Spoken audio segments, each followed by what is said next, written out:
মন্দারমণিতে তলিয়ে মৃত্যু ৩ যুবকের দেহ ফিরল দুর্গাপুরে। শোকস্তব্ধ এলাকা। বুধবার রাতেই হলো শেষকৃত্য। রবিবার রাতে দুর্গাপুর থেকে ৬ বন্ধু মন্দারমণির উদ্দেশ্যে রওনা দিয়েছিল। সোমবার সকালে মন্দারমণির সি কুইন হোটেলে ওঠেন ৬ বন্ধু মিলে।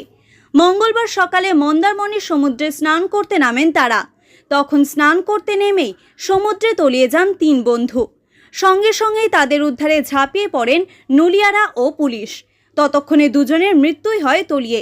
মৃতদের নাম সমর চক্রবর্তী, বয়স ৩৫ বছর, দুর্গাপুরের ইস্পাত নগরীর এসএন বোস এলাকার বাসিন্দা, ও কৌশিক মণ্ডল, বয়স ৩২ বছর, ভিরিঙ্গি ধর্মরাজ তলা এলাকার বাসিন্দা।